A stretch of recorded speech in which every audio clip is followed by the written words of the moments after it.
Yeah, I thought I'd call my presentation today 11 years because I just spent 11 years at Google. And yeah, it was quite a ride. I'm forever grateful for that ride, and I left Google back in January. And yeah, it was my career's biggest achievement, I think, to spend that long at such a great company. And internally, I ran basically an incubator. I was working with engineers on the earliest technologies and prototypes and ideas to try and find market fit, use cases, prototypes. I then would orchestrate with my larger team strategic partnerships with big brands to really pressure test those ideas and those solutions. And if, fingers crossed, over time those solutions were to become successful, eventually they would become new product of Google and services by Google. So that was what I was doing. I was lucky enough to be able to do that. I was also lucky enough to travel the world with Google. I launched a vaccination program in Somalia. I organized or tried to organize a climate tech solution in APAC. And the interesting thing is that no matter where I went, what teams I was engaging with, what time zones I was in, cultures I was experiencing, teams I was working with, the thing that really stuck out to me was that at the end of the day, the recipe, if you wish, to drive impact, it's as simple as that. It's what you do and how you do it. And one could argue that the what is the big idea, but I'm a technologist at heart. I think we can make anything we want. It's all about what is the right thing to build. That's a mission in itself. What I learned over the years is that the how is much more difficult. How do you do the things that you want to do? And I've seen so many startups and teams fail because the how just didn't work. And so reflecting back on my 11 years at Google, whilst I was involved and fortunate enough to be involved in those big solutions that hopefully made an impact on the world, what I take away from Google is those 5 big lessons that I want to share with you when it comes to the how. It's how you run a startup, how you motivate a team, and how you actually get stuff done in the first place. And I see it every day. I work with a lot of startups, and I see those patterns that now I want to use that knowledge from Google to apply to the next generation of companies that hopefully will become the next Google. So that's what chapter 3 is all about. The first lesson I learned in the how bucket is build bridges. I've seen so many teams and projects fail because everyone was working in an operational silo.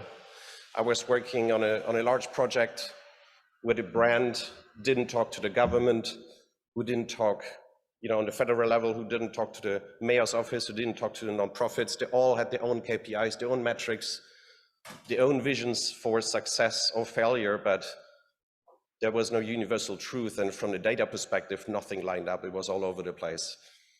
And I think greed and competition is also a big negative influence that screwed a lot of those projects up. And I think there's nothing wrong with trying to break those silos and break those barriers and trying as much as we can to work with seemingly opposite teams or people to make magic happen. And even though build bridges seems so simple, trust me, in a huge organization or in a small startup doing big things, it's actually quite challenging. So build bridges is something that I spend a lot of time on. And actually, the person who hired me at Google, he told me, because I was ruffling some feathers by breaking down those barriers, and he said, Olivier, if you're pissing people off, you're probably doing the right thing. So I did a lot of that, because that's what it took to break down those barriers, and I just went for it. So that was a big lesson. And it's also easier to say sorry later than asking for permission, because then nothing gets done anyways. So I've done a lot of that. Lift your people. So that to me was like the difference between having a leader who keeps saying, I did this, and this is about we, because a startup to me is like a family. And also the team that I was able to build, it was a small team, 10 people, no layers, no bureaucracy, all that stuff. We all lifted each other. And I made sure, because I started the team, to send people in to represent the team, to go to big meetings, to talk on stages, and to celebrate together their achievements and the team's achievements. I've seen a lot of startups, run by egos, run it into the ground because for them, the reputation was sort of more important to them and talking about themselves than the team. And so that is also something that is very close to my heart when I work with startups and how I assess who I want to work with. It's a great idea, but let me tell me about yourself and your team, and how do you motivate people? How do you bring people along for the ride? So that to me is just as important than the actual solution. Be vulnerable. Yeah, I've worked with a lot of people that were talking all day, but they didn't really say anything. And I've also worked with a lot of people who just pretended they know everything, but they didn't really know, so they just talked around it. I believe that it's harder to say something in 2 sentences than, 5 paragraphs. And what I also learned over the years, talking to CEOs of the biggest CPG companies on this planet, when the CEO asked me a question, I really didn't know it. I was just honest and I said, I have no idea, but let me get back to you. And that to me is a quality that, again, I look in founders and their teams and their companies, because the questions that you can't answer are probably important questions for you to eventually answer to figure out the solution that helps your startup survive. And that is something, again, that I learned the hard way, because there are lots of egos, and I'm the opposite of that. It's all about being humble. And there's humility that comes with your responsibility as a startup founder, etc. And that is exactly it, model humility. And it's all about thinking about how to come across as humble yet direct with a technology that has the potential to change the world. That to me is a lot more exciting than just being on a big pedestal and talking about the product that, it's like the Hollywood sign. It's very shiny, but on the backside it's just cardboard. And it's also about inclusivity, include your team, and think about how you can include everybody in your team and the wider team. So model humility and being humble about everything that you do is also something that is an important ingredient when I work with startups. And it is quite rare, sadly. And then the last point, I think we all here to change the world, and we all aspire to 10x every single idea. And I think what I've seen over the years, if you put all those ingredients together, I think that's the best foundation for you to hopefully over time deliver the impossible. Because I'm a dreamer at heart. I spent 14 years in advertising as a creative person. I dream up ideas, and then it's all about how do I make those ideas real. And through technology, I think we can make it all now. So we're very lucky that it's 2023, we can make anything we want. And therefore, I think we are best equipped to literally deliver the impossible. And that's why healthcare is one of the key pillars of what my company now is all about.